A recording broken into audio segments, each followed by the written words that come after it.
High guys, good morning and welcome back to my vlog channel. কেমন আছো তোমরা সবাই? তো আশা করছি তোমরা সবাই অ্যাজ ইউজুয়াল জাস্ট ফারওয়ার্ডই আছো অ্যান্ড আজকের দিনটা তোমাদের সবার খুব ভালো কাটবে।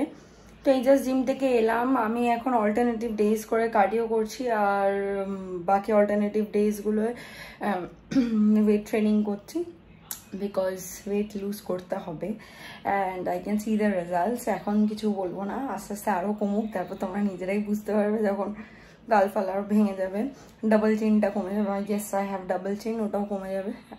ইয়েস বলার কিছু নেই, তোমরা এতদিনে বুঝে গেছো যে আমি মোটু। তো যাই হোক, জিম থেকে এলাম, তার মধ্যে আবার কি গতকাল লেগস, আজকে আবার কার্ডিও।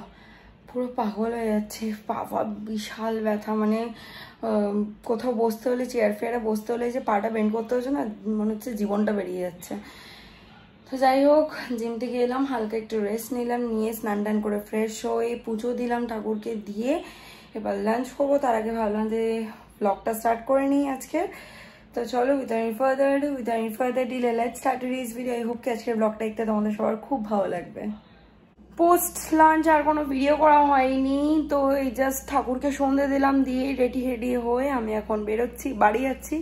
তো চলো আর বেশি দেরি না করে বাড়ি যাওয়া যাক। পৌঁছে গেছি বাড়ি, চলো ভেতরে যাই। আসার সময় চোখে একটা পোকা ঢুকলো না, এক তো দেখতে পাচ্ছিলাম না ঠিক করে, তার মধ্যে চোখটার মধ্যে ইরিটেশন। আর তোমরা জানোই আমার হেডেকের একটা প্রবলেম রয়েছে অ্যান্ড যাই হোক ঠিক আছে চলো।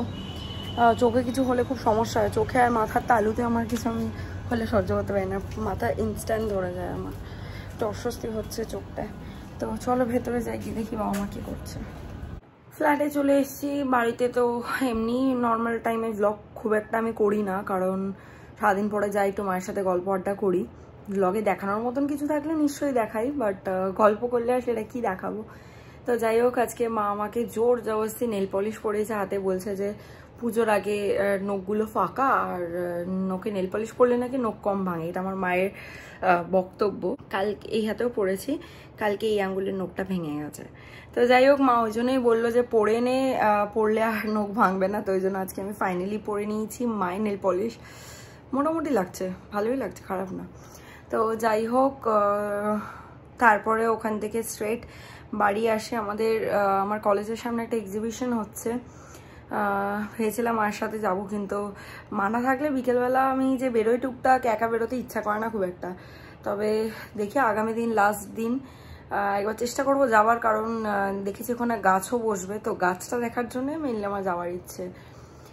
তো দ্যাটস ইট, ফ্ল্যাটে এলাম, এসে আমার তো খাবার করাই ছিল, আমি একেবারে দুবেলারটা একবারই ওই সকালে করে রাখি, ওই চিকেন স্যুপটা আর কি, সবজি টবজি দিয়ে, বিনস, গাজর আর এমনিতে আদা রসুন বাটা, আর হচ্ছে তোমার পেঁয়াজ কুচি, গোলমরিচ, গোটা গরম মশলা, আর মশলার মধ্যে দেই হচ্ছে লঙ্কার গুঁড়ো, জিরে গুঁড়ো, ধনে গুঁড়ো। হলুদ গুঁড়োটা দেই না, কালারটা কিরকম একটা হয়ে যায় তো দেখতে ভালো লাগে না, মানে মনে হয় যে মাংসের ঝোল হয়ে গেছে, স্যুপ আর নেই। তা যাই হোক, খেলাম, খেয়ে আর সামান্য পরিমাণ নুনও দেই। তো যাই হোক, ওটা গরম করলাম, ছানার খাবার গরম করলাম, করে আমি ডিনার করলাম। আর যাই না তোমরা দেখে বুঝতে পারছো কিনা, আমার কিন্তু কপালটা পুরো লাল হয়ে রয়েছে। ইয়েস, বিকজ আমার মাথা ব্যথা করছে। আমি জানি না কেন আমার মাথা ব্যথাটা যেন মানে আমার পিছু ছাড়ে না, মাঝে মাঝেই হয় আমার মাথা ব্যথা।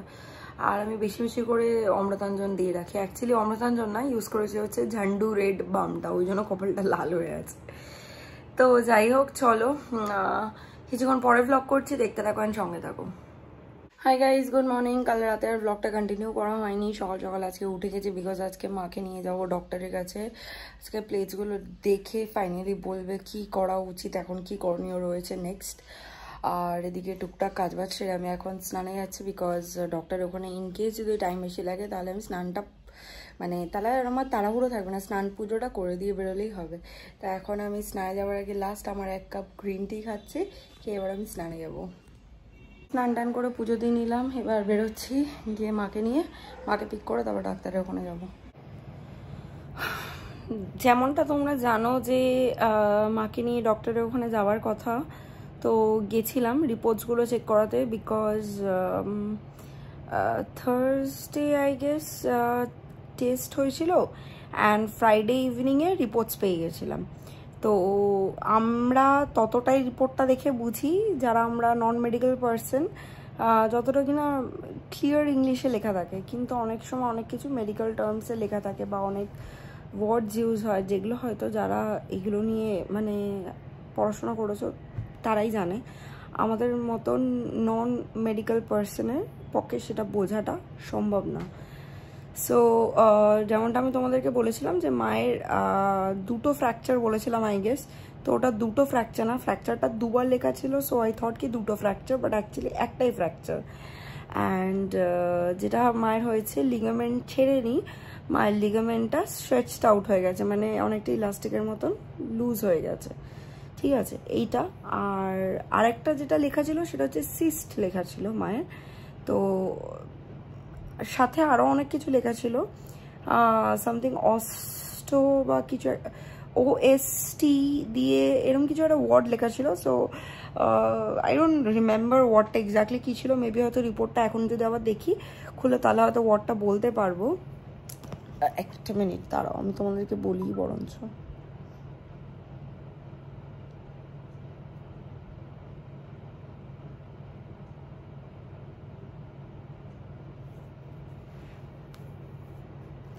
ডক্টরকে যে রিপোর্টসগুলো পাঠিয়েছিলাম সেগুলো আমার এখানে ছিল।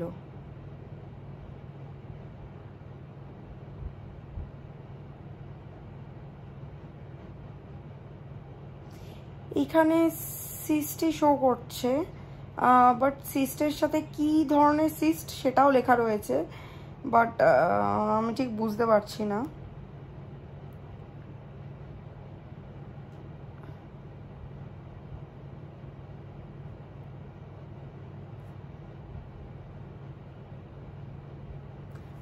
হ্যাঁ মনে হয় পেয়েছি,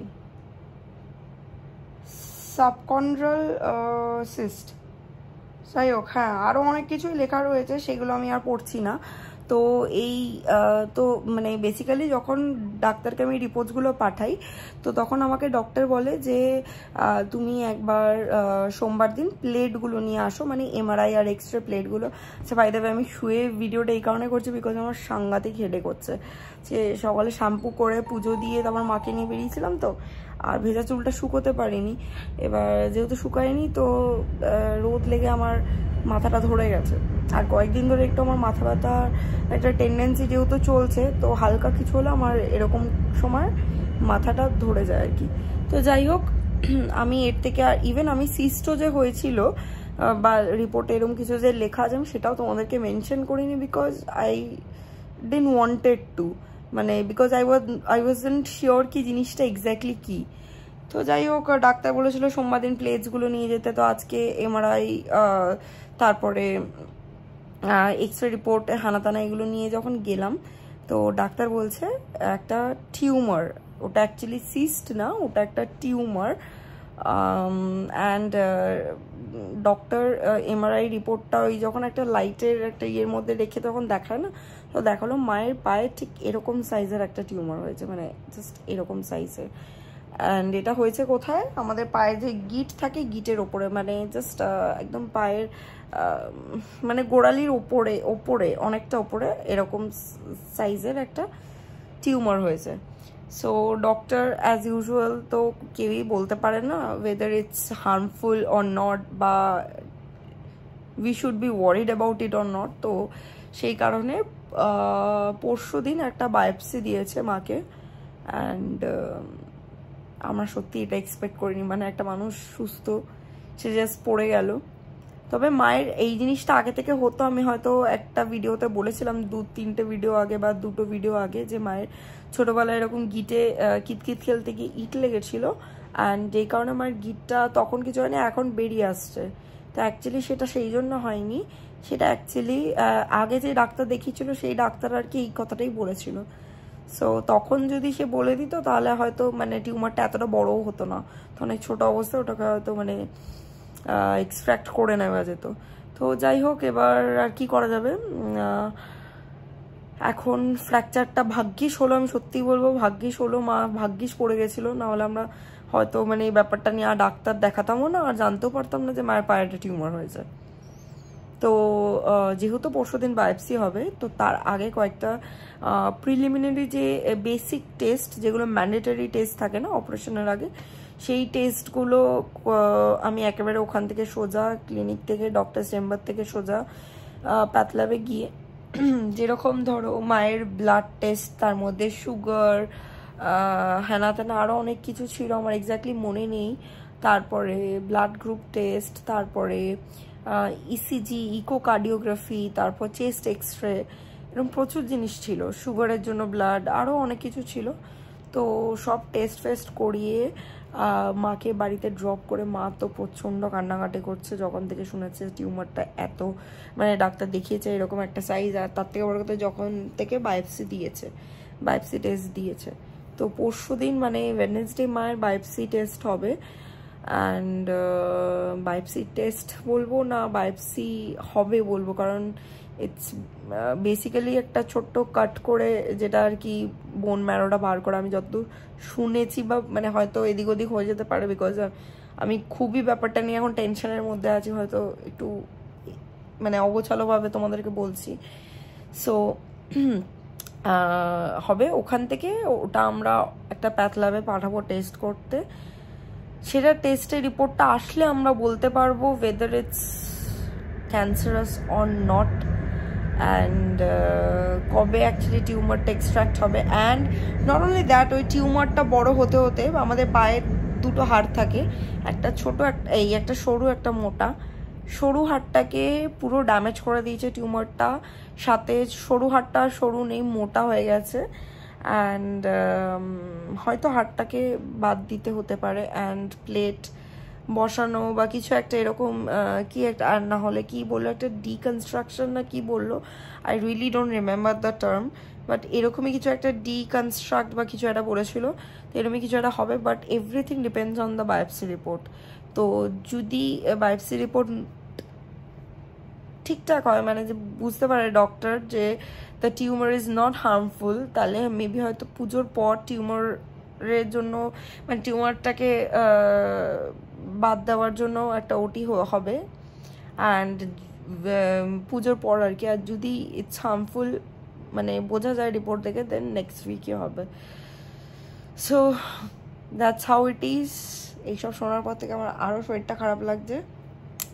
দেখো, এই জন্য শরীর খারাপ লাগছে না because I am thinking about the worst case scenario, but হয় না একটা এরকম টিউমার, বায়োপসি, এগুলো শুনলে সাধারণ মানুষের একটু ভয় হয়, সাধারণ মানুষের টেনশন হয়। বাট ডাক্তার বলেছে যতক্ষণ না রিপোর্ট আসছে টেনশন করার কোনো কারণ নেই, কারণ আমি বলতে পারবো না যে weather it's harmful or not, একদম ক্লিয়ার। বাট মা প্রচণ্ডভাবে ব্যাপারটা ভেঙে পড়েছে যখন থেকে বায়োপসি, এত বড় সাইজের টিউমারটা দেখেছে, জাস্ট এরকম সাইজের টিউমারটা। যদি তোমাদেরকে এমআরআই রিপোর্টটা আমি দেখাতে পারতাম তাহলে বেটার হতো, বাট আমি চাই না দেখাতে, বা হয়তো মেবি এই কারণেও, কারণ মা যত দেখবে, যে মা আমার ব্লগ দেখে অবভিয়াসলি, তো মা যত দেখবে আমি জিনিসটাকে মানে দেখাচ্ছি বা মাও দেখবে, তো আমি সেটা চাই না। যাই হোক, দ্যাটস অল অ্যাবাউট ইট।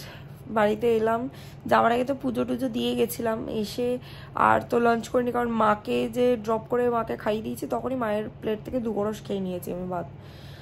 মা কারণ খেতে চাইছিল, মা বলছে আমার গা গুলাচ্ছে, আমার বমি পাচ্ছে, আমার টেনশন হচ্ছে, টেনশনে অ্যাকচুয়ালি এগুলো হচ্ছে। সো ওই খেয়ে এলাম, এসে একটু চেঞ্জ করলাম, ফ্রেশ হলাম, ঠাকুরকে সন্ধে দিলাম,